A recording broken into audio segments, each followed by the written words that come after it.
Boa tarde a todos e a todas. Estamos de volta com a terceira temporada do podcast Os Nossos, conversa sobre relações e conflitos familiares.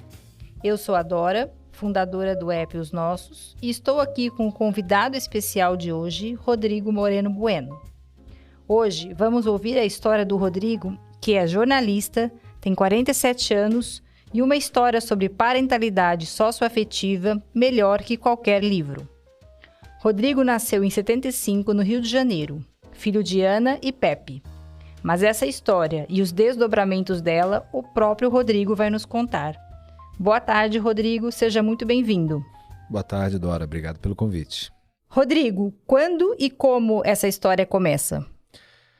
Olha, se a gente for olhar bem para trás, assim, a história ela começa em 1970, 69, 70, quando minha mãe foi pro México fazer o mestrado dela, e lá ela conheceu o meu pai. E casaram-se em 71 ou 72, agora eu não sei, porque eu também nem era nascido, então não posso nem dizer que não me lembro. Mas, enfim, tiveram minhas duas irmãs no México, moravam na cidade do México, e quando minha mãe estava grávida de mim em 1974, final de 74, meu pai, infelizmente, teve uma doença fulminante e morreu. Em 48 horas morreu. Foi uma coisa assim... Foi digno de filme dramático mexicano mesmo. A história da novela mexicana acontecendo ali de verdade. E sua mãe grávida? Minha mãe grávida de mim, com a minha irmã mais velha tinha 3 anos, minha irmã mais nova tinha 1 ano e meio para 2. É isso? É. Minha irmã mais velha 3 anos, minha irmã mais nova 1 ano e meio para 2. E, bom, minha mãe acabou voltando para o Brasil e eu nasci lá no Rio, na Gávea, em 75, em abril de 75. E aí éramos nós 3 com a minha mãe, né? Nós voltamos a morar na casa dos meus avós, até minha mãe se acertar ali no Rio, achar emprego, aquela coisa toda e tal. Só que minha mãe acabou conhecendo um novo marido, né? Em 76, minha mãe, final de 76, minha mãe se casou novamente. Tem até uma foto bonitinha das minhas irmãs de daminha de honra, assim. Que legal. E aí, nós fomos morar no interior do Rio Grande do Sul. Quantos anos você tinha? Eu tinha 1 ano e meio para 2 anos, isso. E desculpa, por que o Rio Grande do Sul? Porque o segundo marido da minha mãe, ele era médico, radiologista. E ele tinha aberto uma clínica no Rio Grande do Sul. Se não me engano, ele tinha estudado... Aí é um pedaço da história que eu já não me lembro completamente, mas se não me engano, ele tinha estudado na Universidade no Rio, na Federal no Rio, e tinha voltado para a cidade dele, Erechim. Erechim já não é muito grande agora, imagine em 77. E tinha montado lá a clínica dele. E nós fomos todos para Erechim. Isso é uma coisa muito interessante, né? Que aventura! Não, minha mãe adorava carregar filho junto para tudo quanto fosse, né? Então, vem do México para cá com 2 na mão e 1 na barriga, aí vai para o interior do Rio Grande do Sul com 3 pela mão. E lá ela teve o meu irmão mais novo, o Bernardo. E, enfim, aí, 77, 78, depois do nascimento do meu irmão, a minha mãe se desquitou desse marido, porque na época, caso você não se lembre, não tinha divórcio no Brasil. Então as mulheres só podiam se desquitar. Aliás, eu nunca entendi muito bem a diferença entre desquite e divórcio. Mas, enfim, eu sei que a minha mãe era desquitada. Sim, na época era um desquite. Isso, que é uma palavra ótima também, né? Desquite. Kit, pronto. Aí, enfim, aí a gente voltou pro Rio. Agora minha mãe voltou carregando 4 filhos na mão, né? 3 na mão e um no colo. E aí a gente voltou pro Rio em 1978.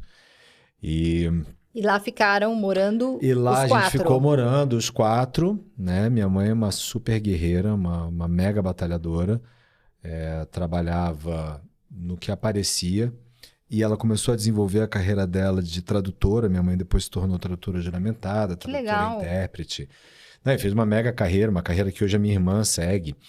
E foi durante muito tempo, acho que há referência de tradução juramentada em espanhol no Brasil. Além de ser uma excelente tradutora de inglês e de francês. A lembrança da minha infância no Rio é ouvir o som da máquina de escrever da minha mãe. Minha mãe tinha uma IBM, aquelas de esfera. Então a gente ouvia aquele tac, tac, tac, tac. era o som Que legal. da minha infância. E me fala uma coisa, e aí nessa história toda, em que momento o Rudolf, falei corretamente? Sim. Entra na história? Então, o Rudolf entra na história em 82.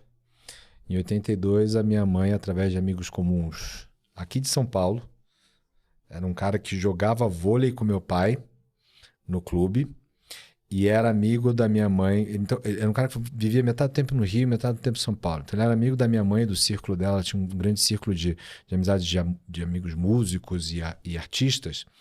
E aí, ele um dia traz esse amigo que jogava vôlei com ele em São Paulo para o Rio. E apresenta ele para minha mãe. E por tudo que eu consigo entender, a coisa foi meio fulminante, assim. Amor à primeira vista. Amor, acho que primeiríssima vista. Porque dali para frente os dois se tornaram um casal. E eu me lembro claramente no dia que minha mãe trouxe meu pai para casa, primeira vez para conhecer a gente. Porque a gente sabia que estava vindo um amigo da minha mãe, mas aí um outro amigo, um amigo mesmo, um pintor pernambucano, Adão Pinheiro, que a gente conhecia, que era um cara muito alto. A gente estava esperando aquele cara muito alto. E entrou meu pai, que é alto, mas não é tão alto. E não era o Adão. A gente falou, ué, não é o Adão e tal. Até hoje eu brinco com ele, que eu não me esqueço de entrar aquele senhor alto, loiro, careca. Parecia o Falcão, meu pai. É o Falcão do futebol. E assim, eles começaram esse namoro. Então, minha mãe vinha a São Paulo de vez em quando, mas o meu pai ia muito mais ao Rio. Era aqueles gloriosos tempos de ponte aérea, né? Que você pegava, comprava uma passagem. Sem atraso, não. Você podia pegar qualquer avião, né? Era melhor do que você pegar um Itapemirim, né? Enfim. E sua mãe tinha quantos anos? Sua mãe acredita mesmo no casamento, né? Isso é muito legal. A minha mãe, ela viveu completamente a máxima acho que é do George Bernard Shaw, ou é do Bertrand Russell, que fala que o segundo casamento é o triunfo da esperança sobre a experiência, né? Minha mãe acreditava nisso piamente. Mas, assim, enfim, a minha mãe, no final das contas, ela teve um infortúnio, né? Uma fatalidade. Claro. Ela perdeu um primeiro marido por quem ela era perdidamente apaixonada. E que idade ela tinha na época? Mais ou menos. Minha mãe ficou viva com 29 anos. Nossa. Minha mãe ficou viva com 29 Muito anos. jovem. Eu nasci quando minha mãe tinha 30. Então, minha mãe conheceu o Rudolf. A partir de agora, para vocês entenderem, o Rudolf só mencionou ele como meu pai. Então, ela conheceu meu pai em 82. Então, minha mãe tinha 37 anos. Acho que é isso. Ainda jovem. Anos. Não, bastante jovem. Bastante jovem. E assim, eles começaram esse namoro. E assim, eu não me recordo de jamais ter sido qualquer tipo de problema o fato da minha mãe ter 4 filhos. Porque vamos combinar. Ele nunca tinha sido casado? Ele já tinha sido casado, tinha se separado e não tinha tido filhos do primeiro casamento. Tá. E os dois já tinham uma vida muito estabelecida, né? Meu pai era executivo da Hicks Farmacêutica aqui em São Paulo. Minha mãe com o negócio de tradução dela no Rio. Dois com bons círculos de amigos, vida bastante completa, uma vida cultural muito forte, né? Acho que isso é inclusive uma das coisas que os uniu tremendamente. Uma paixão muito grande por cultura, por música, por arte. Eles sempre encontraram um lugar de conversa muito legal nisso. Que interessante. E o seu irmão caçula era novo, né? Muito novo. Se eu tinha 82, eu tinha 7 anos, meu irmão tinha 5. Foi o pacote completo, né? Foi literalmente o pacote completo. Ele pegou uma adolescente, que era a minha irmã mais velha, a Bebel, que então se eu tinha 7, Bebel tinha 11 para 12. Aí pegou uma pré-adolescente, uma puber, aí, a Fernanda com 9, eu tava com 7 e o Bernardo com 5. Minha mãe gostava de ter filhos em anos ímpares. Uma coisa impressionante. Marcava na folhinha, sei lá. Mas enfim, assim, abraçou a causa tremendamente, desde muito, muito cedo. Né? Eu não me esqueço uma vez que eu fui numa festa infantil. Obviamente era uma festa infantil, afinal de contas eu tinha 7 anos ou 8 anos. E eu comi uma daquelas balas soft. Quer dizer, eu levei um saco de bala soft. Bala. Perigosíssima, né? Tanto é que pararam na garganta. Pois é. E aí eu entalei com uma bala dessa e quem desentalou foi meu pai, que deu um tapão nas minhas costas, me balançou de cabeça para baixo. Que legal. E me fala uma coisa, eu fiquei curiosa sobre a adoção do Bernardo, que foi a primeira coisa que você mencionou em termos... Eu fiquei até na dúvida, desculpa, quando eu reli o que você me passou, você chamou de adoção socioafetiva, tanto dele, depois, quanto a sua, que você vai contar direitinho. Mas eu fiquei na dúvida se teria sido uma adoção ou um reconhecimento de paternidade socioafetiva. Não foi socioafetiva. Se Não eu falei foi socioafetivo, eu falei errado. Meu irmão foi efetivamente adotado. Completamente. Tinha 12 anos de idade. Mas desculpa, e o pai dele? Onde estava? Então, essa é uma história que eu não conheço os meandros. Tá, você era pequeno, né? Eu era pequeno, não sei exatamente como isso aconteceu. Isso aconteceu quando a gente, nessa época, já morava em Recife, né? Porque teve isso tudo no meio do caminho. Então, quando... você morou em Recife também? Também. Quando meu pai e minha mãe... Você conhece mãe... o Brasil todo, né, Rodrigo? Um bocadinho. Quando meu pai e minha mãe se casaram, a gente se mudou para São Paulo. Logo depois, meu pai foi trabalhar na Gerdau em Recife, aí foi a tropa inteira para Recife. E eu sei que a gente morava em Recife, eu me lembro dessa questão, porque eu desde muito cedo, Dora, eu tive uma identificação com meu pai muito grande. Que interessante, né? Muito grande. Eu acho que um lado interessante, outro lado para mim é bem fácil de imaginar, porque se ser um menino de 7, 8 anos, cuja referência paterna mais próxima é um padrinho ou o avô, por mais que... eu era cercado de amor, isso não era nenhum problema. Mas quando meu pai apareceu, eu adotei ele tanto quanto ele me adotou, porque ele virou a referência para mim. Mesmo porque ele sempre foi uma pessoa extremamente íntegra, ele é um cara divertido, apesar de ser muito sério, mas é um cara divertido, que e tem um amor pela música gigantesco, como eu, e que era aquilo tudo que eu imaginava que um pai poderia ser. Que interessante. A única coisa que eu não jogava futebol. Eu também não jogava futebol, não tenho o menor interesse pelo futebol, mas com ele eu aprendi a jogar vôlei, que eu jogo até hoje. Com ele eu aprendi a jogar tênis, que eu jogo até hoje. Com ele eu aprendi a gostar de música clássica e a gente vai ao concerto juntos hoje. Então, desde muito cedo, eu adotei ele mesmo tanto que ele me adotou. E você não foi tão próximo do segundo marido da sua mãe? Eu não tenho nem lembrança dele. Eu era muito pequeno. Tá. Muito, muito pequeno. Com certeza o vínculo foi diferente.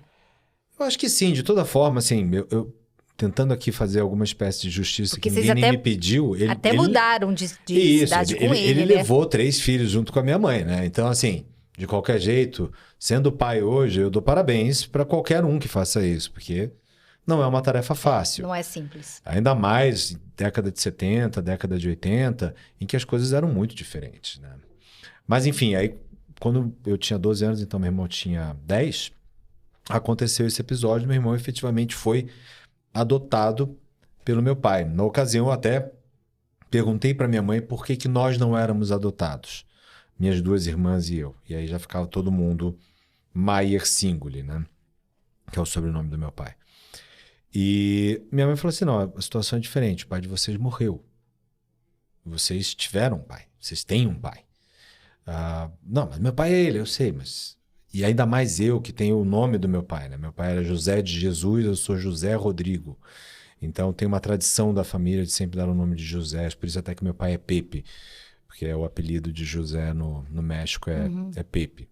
Eu queria só fazer um comentário que, quando eu falei que eu estava na dúvida sobre se seria adoção ou reconhecimento de paternidade, não sei se as pessoas sabem que quando a gente adota alguém, né, todos os vínculos com a família da pessoa que, por exemplo, se fosse o caso, né, com o seu pai, se rompem esses vínculos, Sim. né? Não, você abre mão do pátrio poder, aquela coisa toda, né? Isso, e na verdade, em alguns casos faz diferença para sucessão, em outros casos não. Mas o mais importante e interessante se rompe os vínculos com a família da pessoa que foi excluída da documentação. Por exemplo, um pai ou que está distante, ou que foi embora, ou que faleceu, né? Pode ser diversas causas aí. Sim. E no reconhecimento de paternidade, não. Você pode ter mais de uma pessoa reconhecida como pai na documentação. Isso. Que é o que eventualmente está acontecendo agora comigo, né? A situação que é completamente diferente. Porque, bom, aí a gente viveu, todo mundo. E assim, é muito interessante porque nós nunca pensamos no meu irmão, minhas irmãs e eu, nunca pensamos no meu irmão como meio-irmão, porque nunca tinha havido aquele convívio com uma outra família dele, o outro lado da família dele. Então, todos os natais ele passava com a gente, todos os anos novos, todos os aniversários. Então, os avós paternos do Bernardo não eram próximos? Nem um pouco. Não havia convivência, enfim? Não, ele tinha alguma convivência com o pai biológico dele, mas era muito pequena. Muito pequena. Quando ele vinha ao Rio de Janeiro, eventualmente, aí ele levava o meu irmão para passear, se encontravam. E quando ele foi adotado, o pai biológico dele estava vivo? Sim, estava. E concordou com isso? Certamente, isso não teria acontecido, né? Mas realmente eu não conheço quais são os meandros ali, como é que isso foi... foi... Só porque eu fiquei curiosa depois que você me contou, que eu fiquei pensando, Não, mas o Bernardo justamente foi isso. adotado, mas ele tinha um pai vivo. Sim, sim. Mas eu acho até que se perguntassem pro Bernardo, ele tá falando, não, adota mesmo, vai, por favor. Porque aí são as curiosidades também do destino, né? A sua história é incrível, né? E o Bernardo é muito parecido fisicamente com o meu pai, porque ele também é loiro de olho azul. Olha o que é incrível, né? Para vocês que não estão me vendo, eu sou moreno, eu tenho cabelo escuro, olhos escuros, minhas irmãs também, todo mundo com cara de índio mexicano, e o meu irmão nasceu loiro de olho azul, né? Galeguinho total. E como que ficou quando você foi adotado, né? Esse processo agora é recente, em relação também aos seus avós paternos? Então, meus avós paternos já não são vivos há muitíssimos anos. Quando minha mãe saiu do México, a gente perdeu, depois de uns 5, 6 anos, se não me falha a memória, a gente perdeu muito contato com o México. Porque, vamos lembrar, né? Hoje em dia... Pepe era mexicano. Sim, meu pai era mexicano. Eu também tenho um pai mexicano. Ah, é? Curioso, que sim. Curioso, Meu pai era de Campeche, ali na península do Yucatán. Não, e hoje a gente tem contato com a família mexicana toda. Não, isso também é um outro trabalho que eu posso contar, porque foi um trabalho de detetive meu para achar a minha família mexicana. Que sensacional. Mas nós perdemos o contato com a família mexicana. Era muito difícil para eles virem para cá, para minha mãe viajar com todo mundo para o México. Era uma coisa dificílima. Né? Era assim, tinha um voo da Varig por semana para viajar, era uma coisa exorbitante. Mas quando seu pai faleceu, seus avós eram vivos? Os pais dele? Minha avó era viva. Tá. A mãe do Pepe? A mãe do Pepe. Minha avó Perfeito. Dolores era viva e o meu avô Luiz já tinha morrido há alguns anos. Meu avô Luiz morreu quando meu pai era jovem ainda. Enfim, mas meu pai tinha um irmão mais velho, também Luiz, com uma família muito grande, 6 filhos. E tinham muita proximidade, todos eles, né? Eu fui conhecer um membro da minha família mexicana pela primeira vez em 1989, quando nós morávamos em Porto Alegre. Essa é uma história interessante também, porque depois que a gente saiu de Recife, a gente foi morar em Porto Alegre, um dia, do nada, a gente recebe uma chamada telefônica de um cara falando espanhol. Nem me lembro quem foi que atendeu, só sei que passou para minha mãe. Minha mãe quase caiu da cadeira, não acreditava. Era o meu primo, José Patrício, que era comandante do navio Escola da Marinha Mexicana e estava aportado em Santos. E ele tinha, por alguma razão, guardado o telefone da casa da minha avó no Rio. Nossa! Aí telefonou para o Rio para saber da minha mãe e saber de nós. E aí ficou sabendo que nós estávamos em Porto Alegre e o cara tomou um avião e foi nos encontrar em Porto Alegre. Que máximo. É a cara do meu pai. A cara do meu pai. Não precisava nem... Não, foi muito engraçado, porque ele entrou, eu falei assim, você é a cara do meu pai. Ele falou pra mim assim, você é a cara do seu pai. Eu falei, então, pronto, todo mundo aqui, todos os mexicanos têm a mesma cara, é isso, pronto. E foi quando eu conheci alguém da minha família mexicana. Mas a situação toda da minha adoção socioafetiva, ela nem me perguntaram isso, né? Nem entra, acho que, nessa questão do vínculo que eu tivesse ou não tivesse com a minha família originária pelo lado paterno. Ninguém nem falou isso pra você só como informação, que as pessoas às não vezes falaram. não têm essa informação jurídica, que se rompe, enfim. Não, então, é porque eu acho que no meu caso não rompe, né? Porque, na verdade, não tira o nome do meu pai da minha certidão de nascimento. Né? Só vai entrar o nome do meu padrasto, meu pai. Eu fiquei com essa curiosidade. A mudança do seu sobrenome não aconteceu, né? Não vai acontecer. E você foi consultado sobre isso? Sim. Aliás, o processo inteiro, Talvez até por você já ser adulto e poder escolher. Não, Fiquei então, imaginando. Eu acho que a situação sentido? toda... Faz. Porque eu acho que a situação toda é essa. Primeiro, eu sou maior de idade há muitos anos já, né? E eu poderia, pelo que eu entendi, ter feito essa escolha, independentemente, inclusive, de desejo da minha mãe, na hora que eu quisesse. Se meu pai e eu tivéssemos combinado esse jogo, bastava eu me apresentar diante de um tabelião e dizer, olha, é essa situação. Se bem que eu não sei a partir de que ano a adoção socioafetiva valeu, né? Não sei quando Então, isso na começou época, a valer. isso foi... Ah, não. No caso do seu irmão, ainda não havia... Era adoção normal. Então, na época do seu irmão, não havia ainda também o reconhecimento de paternidade socioafetiva como tem hoje. Isso. Agora, quando você fez, aí já havia tudo. Então, esse reconhecimento é de quando? É mais ou menos de quando? Faz 10 anos, 15 anos? Tem mais que 10 anos, mas não chega na década de 80, 90. que foi quando foi do meu irmão. Isso.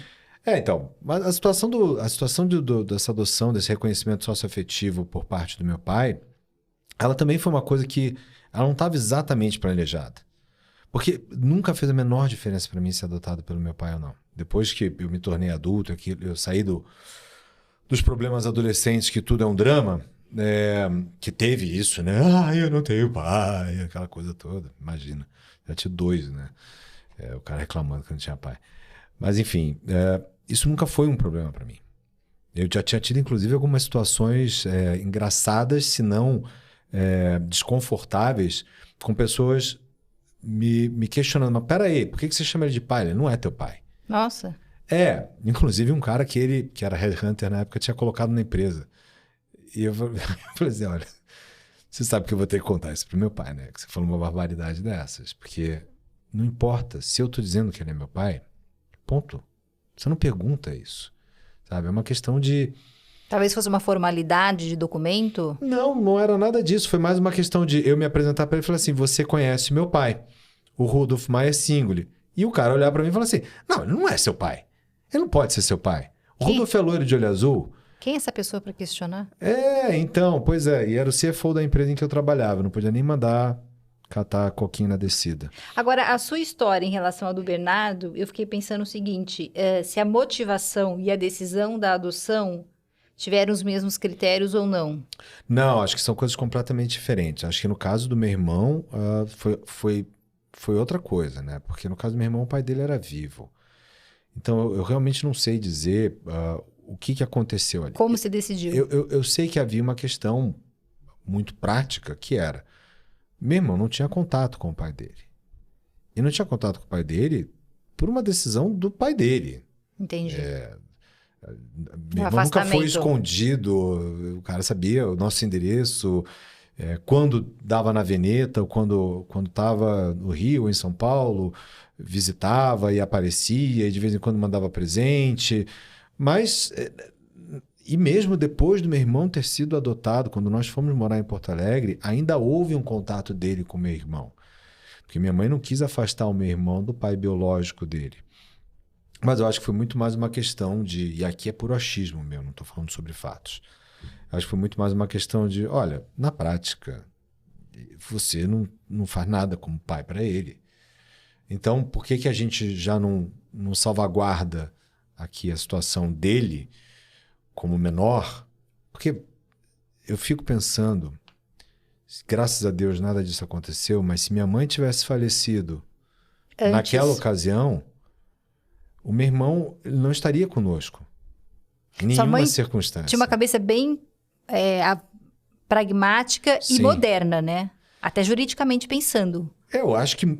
Ela protegeu todo mundo. Para justamente a gente não... Porque assim, minhas irmãs e eu, por causa da nossa família do México, meu pai ter morrido, sabe? Em nenhuma circunstância... Um juiz brasileiro, ou pelo menos foi isso que minha mãe imaginou, não sei o que ela consultou advogados, o juiz brasileiro 3 menores de idade, sendo que um tinha 17, outro 15, outro, sabe? Se fosse o caso. Para morarem no México com uma família que eles nunca viram. Não, com certeza não. Ao invés de ficar no Rio de Janeiro com a família materna. Mas no caso do meu irmão tinha pai, né? E o seu irmão adotou o sobrenome do seu pai? Sim. Não, no caso do meu irmão realmente foi tirado um nome e colocado outro. E as suas irmãs, você mencionou que tem um processo, inclusive, em aberto. Como que é essa história? Não, então, aqui a história foi assim. Quando minha mãe morreu, em 2015, e a gente viu em primeira mão o que era um processo de inventário, que foi o primeiro que todos nós experimentamos como adultos, né? Porque antes disso, as pessoas que a gente tinha tido da família que tinham morrido passavam ao nosso largo, a gente não tinha nada a ver com isso. Não participavam do inventário. E a gente viu o processo de inventário da minha mãe, que era até extremamente simples, porque ela tinha lá a parte da legítima, efetivamente, e o restante ela tinha deixado em testamento para o meu pai, porque era um combinado entre eles. Você sabe qual era o regime de bens deles? Era comunhão. Parcial. Acho que era comunhão parcial. E ela tinha feito um testamento? Ela tinha feito um testamento. Mas era uma coisa que pra gente era meio que sabida, muito embora nunca tivesse sido discutida em casa, que aquilo ia acontecer. Mas quando isso aconteceu, eu especialmente sentei com meu pai e falei assim, olha só, eu entendo, vocês batalharam por isso, o que vocês têm foram vocês que criaram, nenhum de vocês é herdeiro, nenhum de nós tem direito a nada. Mas se por qualquer razão acontecer, a parte que pertencia à nossa mãe, que agora é sua, ela vai ficar desequilibrada, porque somente o Bernardo, que é o meu irmão mais novo, é seu filho. Mas por que não teriam direito a nada? Não é que a gente não teria direito a nada. Meu pai ia poder dispor de 50%. Os outros 50% iriam necessariamente para os herdeiros legítimos. Nenhum de nós éramos filhos dele, só meu irmão. Não, mas vocês herdariam com a morte da sua mãe? Sim, a gente herdou a parte da legítima. Perfeito. E os outros 50% minha mãe deixou em testamento para o meu pai. Ok. Aí, se por qualquer razão meu pai falecesse... Sim, aí seria desigual, porque seria só o desigual, Bernardo... E nós 4 somos filhos iguais. Então, e só o Bernardo era herdeiro. Só o Bernardo era herdeiro dele. Ele poderia até deixar os outros 50%. Ele teria que fazer um testamento. Deixando 50%, e a gente ainda teria que contar com um acerto não judicial... Sim. Entre nós 4, para que então a gente fale assim, olha, é o seguinte, você vai receber boa parte disso aqui. Mas uma parte vem pro bolo. Você deixa aqui no bolo e a gente divide tudo junto depois. Isso. Mas e assim, quem pensou irmão, tudo isso? Quem pensou? Porque vocês foram super, assim, lúcidos ali. Eu pensei isso tudo, porque eu sou filho da minha mãe. Eu sou prático igual a ela. Entendi. Mas não era nem por uma preocupação necessariamente de o que cada um vai herdar. E sim para evitar... No caso de uma sucessão, que a gente tivesse uma briga entre irmãos por uma tolice. Entendi. Porque assim, Dora, não sei, você como mediador, então, já deve ter visto isso 1 trilhão de vezes. A gente conhece as pessoas muito bem, mas a gente sempre se surpreende quando a gente está falando de sentimentos e quando a gente está falando de valores monetários. Concordo. E assim... O problema não é... São temas delicados. E o problema não é nem necessariamente o seu irmão ou a sua irmã, mas seu irmão é casado com alguém, sua irmã é casada com alguém, e esses alguém podem estar soprando, sabe, fel ao invés de soprar mel nos ouvidos das pessoas. Então, a minha ideia, quando eu conversei com meu pai, era que a gente garantisse que não ia haver uma briga entre irmãos por causa daquilo. Mas sempre dizendo o seguinte, olha... Gasta tudo de preferência, que não tem nada, sabe? Nada, não é para ficar nada pra gente. O cara batalhou a vida inteira, tem que trabalhar e usufruir do que ele tem. E aí, quando foi isso, então tomou-se a decisão de que a minha irmã mais velha, a Bebel, ia ser adotada pelo meu pai.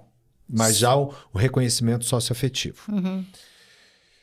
E só ela naquele momento? Só ela naquele momento. Porque então iam ficar 2 adotados, que iam ficar com 50%, e meu pai ia deixar em testamento os outros 50% para minha irmã Fernanda e eu. Aí a conta fechava... A conta fechava bonitinha, inclusive para se meu pai deixasse dívida, todo mundo estava na dívida junto. Uhum. Que também eu falei assim, eu já vi tudo, vai sobrar tudo para quem tem dinheiro. Nem sempre é patrimônio que fica. Exato. Aí... eu não sei exatamente quando a minha irmã deu início ao processo. Minha irmã fez tudo como não se deve fazer. Se você que está me ouvindo, está pensando em adoção socioafetiva, está pensando em qualquer situação familiar e qualquer coisa do gênero, das duas uma. Assim, você já está brigando, chama uma mediadora, pelo amor de Deus. Agora, se não, chama um advogado, gente. Advogado existe para isso. O pessoal acha que é tão simples quando você vai lá, leva a sua documentação no cartório, e realmente deveria ser. Mas não é. Porque aí quando você vai ver, a certidão de nascimento não é de São Paulo, a certidão de nascimento é do Rio. Que na verdade não é nem do Rio, ela é uma tradução consularizada no Rio de Janeiro, porque ela é mexicana. E aí, nossa, gente, vocês têm ideia do que é você voltar essa papelada até 1973, quando a Maria Isabel nasceu? E no meio do caminho, a minha irmã ainda resolveu que ela ia se casar. E No trocar meio do de caminho nome. é ótimo. Não, é sério. Quer dizer, primeiro ela se separou. Gente, essa família dá pra fazer uma série, Não, é não é sério. só um episódio Ué, de a gente podcast. já toca, a gente é mexicano, né? É uma novela mesmo, né? A minha irmã se separou. Aí ela voltou a usar um nome de solteira dela, que já não era o nome que estava na certidão de nascimento dela. Mexicana. É, porque minha irmã também se casou agora, ela está no terceiro casamento. Porque sabe que a maçã não cai muito longe da árvore. Essa né? família acredita no casamento. Acho A gente bonito isso. acredita firmemente. Apesar do número de divórcios, vocês acreditam. Muito bom. Então é assim, minhas duas irmãs, elas não têm o mesmo sobrenome que eu, nunca tiveram. Elas não são Moreno Bueno? Elas não são Moreno Bueno, elas são de Carvalho de Moreno. Porque no México não é permitido que você tenha somente o sobrenome de um dos pais. Você é obrigado a ter o sobrenome de pai e de mãe. Tanto é que meu nome na minha certidão de nascimento mexicana é Moreno Bueno de Carvalho. E, aliás, o nome da mãe vem sempre por último. Ah, sim, porque o meu pai mexicano é exatamente isso. O nome da mãe vem sempre por O último. nome Então, minhas da mãe irmãs vem eram por Moreno último. de Carvalho. Quando a minha irmã se casou pela primeira vez, a Bebel se casou pela primeira vez, ela trocou de nome. Ela adotou o nome do marido, então ela ficou Moreno Raleigh. Ela se casou com um americano. Quando ela se separou, ao invés de voltar para o Moreno de Carvalho, ela mudou o nome dela para Moreno Bueno. Gente. Até aí, tudo bem. Aí ela se casou uma segunda vez, eu não me lembro agora se houve troca de nomes ou não, mas acredito que sim.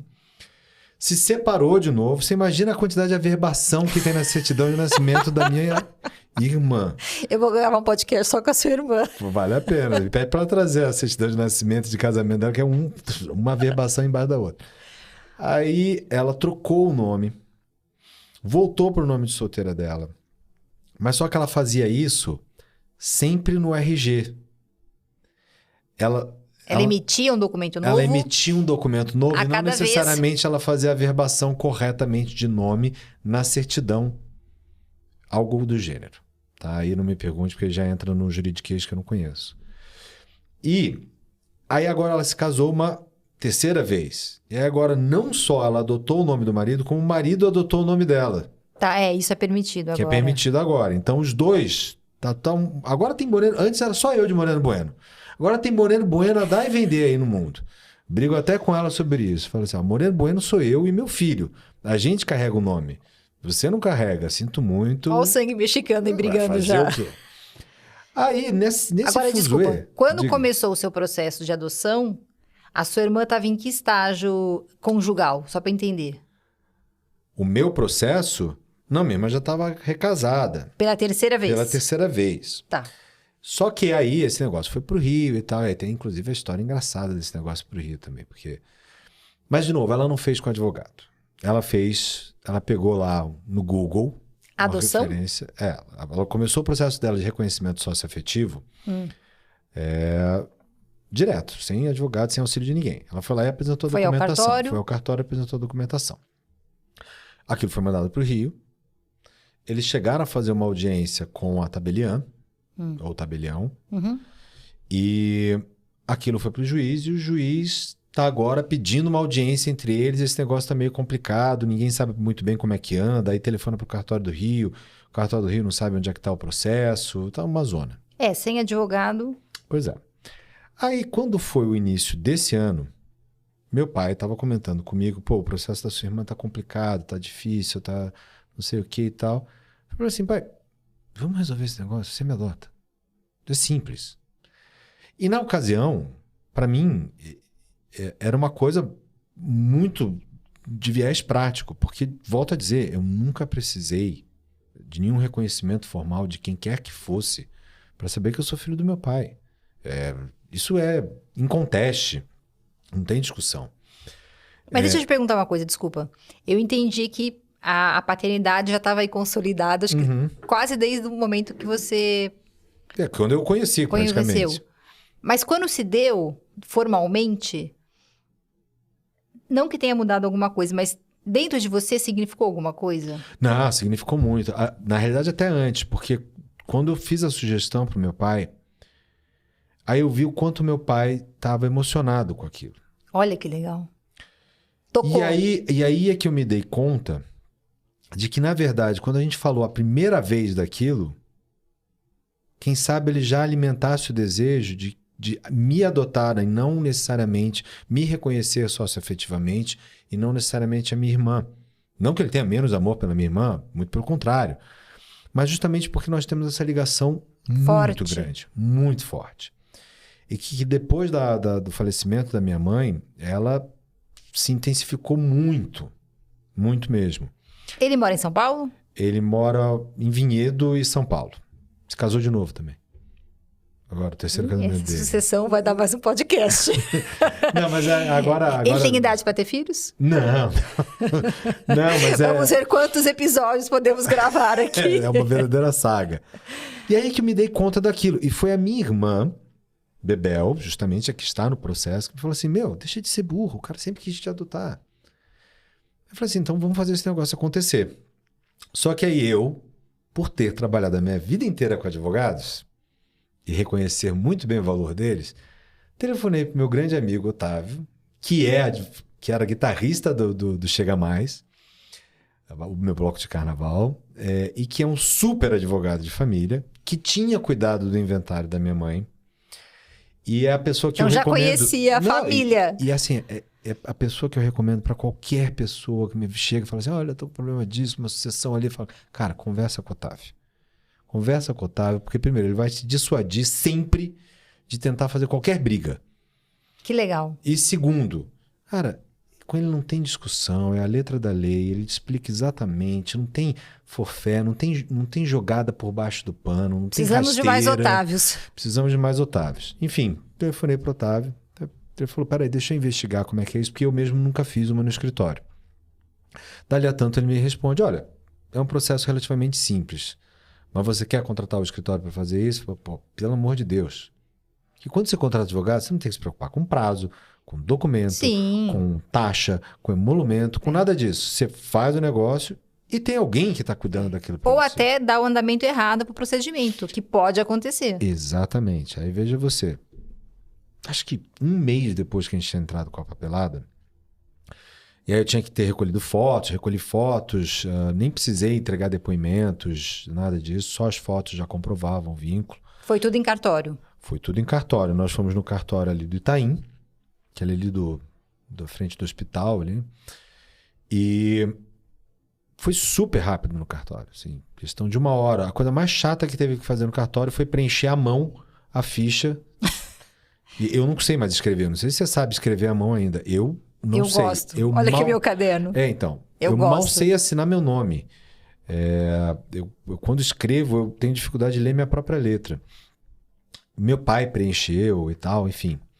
Entregamos toda a documentação e lá nos avisaram, no próprio cartório nos avisaram, olha, nós estamos mandando isso para o Rio, porque esse processo corre lá, mas nós gerenciamos o processo daqui.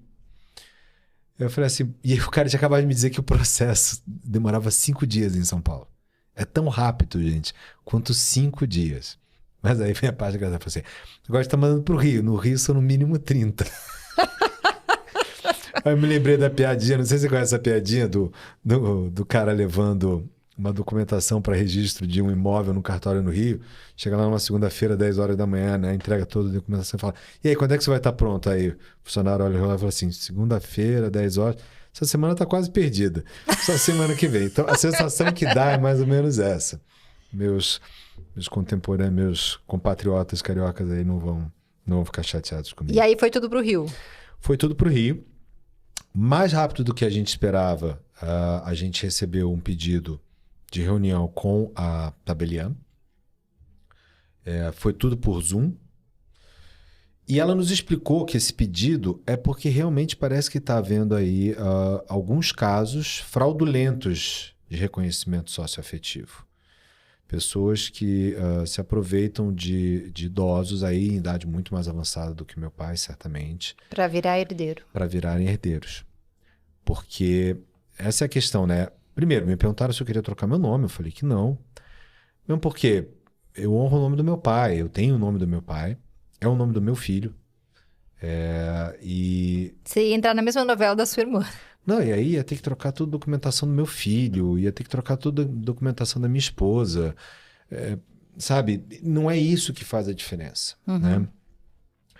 Mas, enfim, lá quando a gente estava já foi muito emocionante o processo. Só que meu pai e eu não somos 100% bons de demonstrar emoções. Nós somos pessoas muito racionais. Você acha que ele tinha a expectativa de que você tivesse o sobrenome dele? Ou isso não era importante? Não, acho que não. Acho que não, porque meu pai conheceu bem a minha família mexicana. Eles estiveram no México em 85. E meu pai tem um imenso respeito pela história do meu pai biológico, né? Então, assim, nunca... Não era uma questão. Não era uma questão, não era uma disputa, nunca se perguntou isso. Meu pai nunca deixou de ser meu pai. Esses anos todos, por 40 anos que eu conheço meu pai, ele já era meu pai e eu continuava. Eu era Moreno Bueno. Para algumas pessoas é muito importante, para outras pessoas não tanto. Por isso que eu perguntei. Não, para meu pai não foi. E, enfim, aí fizemos a entrevista com a Tabelian, logo depois a gente recebeu a notícia de que ela estava dando provimento favorável. Provimento não, ela estava passando para o juiz com a recomendação favorável e o juiz deu provimento agora. Estamos esperando agora o prazo para que a nova certidão de nascimento seja emitida. Prazo carioca ou paulista? Pelo visto é carioca, né? E aí ainda tem que vir pelos correios para cá, então sabe Deus. Mas aí meu pai... É isso, né? Meu pai e eu temos esse jeito menos necessariamente emotivo de ser, mas aí meu pai me chama para almoçar lá em Vinhedo. É uma semana que isso aconteceu. Então, fomos a minha esposa e eu, e ele estava lá com a esposa dele, num dia de sol como esse de hoje, assim. E era um almoço de família, tranquilo, não tinha nenhum prato rebuscado, não tinha nada disso. Mas aí meu pai me saca uma mega garrafa de vinho que ele tinha guardado desde 96. Para uma data especial. Falou assim, vamos fazer uma brincadeira. Tanto é que a minha mulher fala, não, essa brincadeira do seu pai. Eu falei assim, não, você não entendeu. Não era uma brincadeira. Meu pai sabia exatamente o que ele estava fazendo, ele sabe o valor daquilo. E quando ele tirou aquela garrafa, eu falei assim, não, pai. Eu falei assim, não, isso é uma ocasião que merece. Não é todo dia que a gente ganha um filho, a gente ganha um pai. Mas o mais legal de tudo é assim, eu até fiz um post no meu Instagram sobre isso, menos para receber os likes das pessoas, mas porque vários amigos meus conhecem essa história. E realmente é mais fácil botar no Instagram do que ficar mandando mensagem um a um.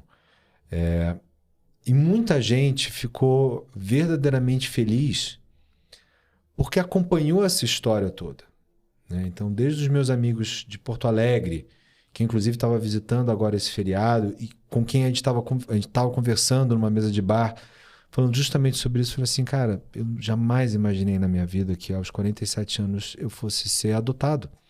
Consolidou uma situação afetiva, né? Exato. E que vai mais do que o afetivo, assim.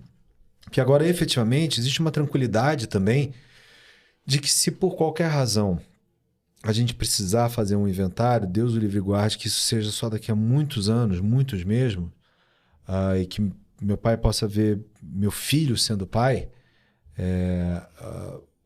sabe, eu não tenho mais essa preocupação, nem meu pai tem essa preocupação, né? Porque eu não sou o mais velho, mas eu sou o irmão mais velho, de alguma forma. Então, eu que organizo as coisas e ajudo a cuidar das coisas e me preocupo saber como cada um tá ali e tal.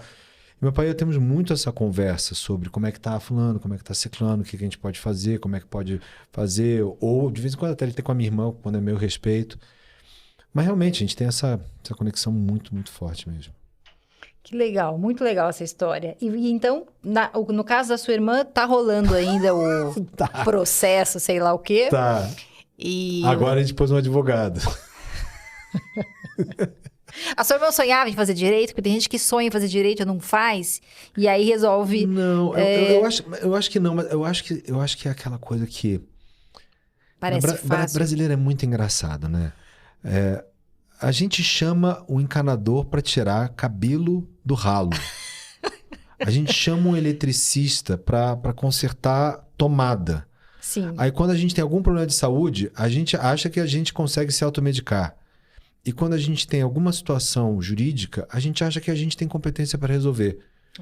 A gente não tem competência para tirar cabelo do ralo, mas a gente acha que a gente tem competência para ir na frente de um juiz e arguir qualquer coisa. É de uma estupidez. Mas assim, cavalar. Quando a minha irmã falou pra mim, não, porque eu tô fazendo esse advogado, eu falei, não, nunca sem advogado. Não, e às vezes o barato sai caro, né? Porque demora muito. Demora muito. Às vezes tem que refazer uma parte do procedimento. Não, e assim, olha, um bom advogado nunca é caro. Um bom advogado, ele vale cada centavo que você paga pra ele. Obviamente, tem bons advogados que também são açougueiros, né? Resolvem que vão te tirar tudo que pode. Mas um bom advogado não vai necessariamente fazer isso.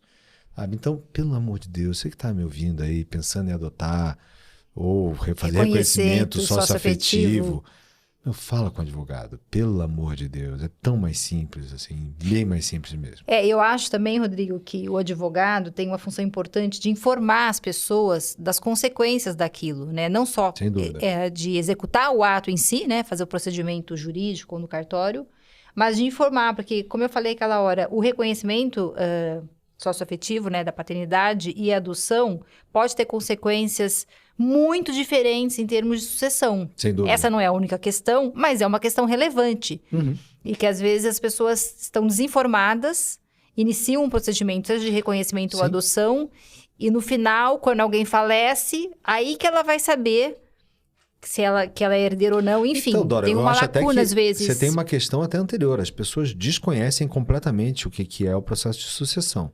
Sim. Assim, em geral, né? De uma maneira geral, ninguém faz a menor ideia do que é um inventário, como é que se abre um inventário. Sim. E tem prazo, né? Tem prazo. Às vezes a pessoa perde o prazo. Não, fulano tem testamento. Eu falei, tá registrado? Não, não tá registrado. Então não tem testamento. Testamento sem estar registrado, não tem. E assim, eu não sou advogado, só trabalhei muito com advogados. Então, tem algumas coisas que são muito simples da gente fazer e obviamente... ninguém quer sentar com o advogado e planejar o que vai acontecer na sua sucessão, porque é um pensamento tema delicado, que a gente não gosta de pensar. Ninguém acha que vai morrer. Mas, você tem filho, você tem que estar pensando nisso. Ponto. Não importa se você tem 30 anos de idade e está com a saúde saindo pelos poros, você tem que pensar em sucessão, porque você não sabe o que vai acontecer amanhã. Você tem que pensar se você tem um seguro de vida, se você tem dinheiro, onde é que está o seu dinheiro, porque aí o pessoal ainda fala assim, não, você deixa a senha da conta bancária, que aí eu tiro todo o dinheiro. Eu falo assim, não pode fazer isso. Você não pode, mesmo que seja a tua esposa, teu marido, não, é super complicado. Não pode depois fazer. você... mexer. Às vezes, você alterar a titularidade de uma conta de telefone, não entrou no inventário, já é complicado. Pois é. Então, assim, eu acho que o advogado ele é absolutamente essencial para isso, para justamente te ajudar a te guiar. É para isso que ele serve, né? Para te ajudar a navegar por esse caminho todo. E entre você, o Bernardo, a Maria Isabel e a Maria Fernanda, como é que ficou essa história toda? Olha... A minha irmã, a Bebel, ficou muito emocionada. Mesmo o Bernardo, ele também não é uma pessoa de muitas emoções, assim. Mas também ficou muito feliz. Fernanda também ficou, assim... Entre vocês, você sente que ficou todo mundo confortável? Sim. Porque é aquilo que eu te disse mais cedo, Dora. Nós nunca tivemos a experiência de não sermos o mesmo núcleo familiar. Nós não éramos uma família mosaico, em nenhuma circunstância. Nós éramos sempre fomos o mesmo núcleo familiar, que estava em volta da minha mãe, E desde o momento que minha mãe começou a namorar o meu pai, estava em volta do meu pai. Acho que posso dizer que juridicamente era uma família mosaico, mas afetivamente não. Né? No sentido de que estavam juntos o tempo todo e, enfim, em igualdade de condições e de Total. afeto, de trocas. Eu sempre acho que meu irmão foi muito mais favorecido do que eu, mas aí o problema é meu. Porque afinal de contas ele era o caçula. Ganhava o carrinho de controle remoto mais legal que o meu. Aí a psicanálise pode te ajudar. Pois é. Se for o caso. Mas nunca houve problema, nunca houve discussão, nada disso. Muito legal essa história, Rodrigo. Não, muito uma verdadeira interessante. saga mexicana aí, pô. Que não acabou ainda, porque afinal tem o capítulo agora da minha irmã. Então, agora só essa conseguindo curiosidade, porque a reconhecimento. sua irmã nasceu no México, né? As minhas duas irmãs nasceram no México. Mas foram depois, eu imagino, naturalizadas brasileiras, porque você falou que a Sim. documentação delas está no Rio de Janeiro. Sim, elas foram naturalizadas brasileiras Porque e tal. senão teria que ir até o México. Então, mas você sabe que mesmo sendo naturalizadas, as coisas não são tão simples assim, né? Porque a minha sobrinha, por exemplo, que nasceu nos Estados Unidos, é naturalizada brasileira, foi descobrir que ela tem que ter um registro de estrangeiro, o CPF de um estrangeiro no Brasil agora. O banco começou a pedir isso para ela. Aí, de novo, ela começou a tentar resolver a coisa sozinha com o banco. Eu falei assim, minha filha, tá aqui o telefone de um advogado. Liga para o advogado para primeiro entender qual é o problema. Sim. Porque parece que não houve algum pedaço. Porque essa é que é a questão, né? São muitas pequenas etapas. E às vezes a gente consegue passar uma e não percebe que a gente ficou pra E a trás parte de outra. jurídica muitas vezes não é simples. Não é. E um documento que ficou faltando, aquele processo pode ser que esteja aberto até agora. Você conseguiu a documentação, mas você não conseguiu tudo o que você precisava. É complexo. E às vezes também, na hora de tomar a decisão, principalmente no caso de sucessão, né? Que a gente perde alguém, a cabeça tá emocionada, tá confusa. Sem dúvida. E você tem que tomar decisões jurídicas com a cabeça no emocional. Sem dúvida. Não é simples e por isso que recorrer a alguém às vezes ajuda, quer dizer, muitas vezes ajuda, até para entender qual é a situação ali que você vai ter que enfrentar. Ou até fazer isso que a gente acabou fazendo na minha família, assim, planeja um pouco. Pensa um pouco como é que isso vai ser. Porque na hora que acontecer, já vai ter sido tarde para você planejar. Então aí só vai sobrar ajustar como dá. Mas é um pouquinho de planejamento, às vezes. Você veja, é uma coisa tão simples quanto um reconhecimento socioafetivo, no meu caso, já resolveu toda uma questão jurídica que seria um quiprocó, caso a gente não tivesse feito.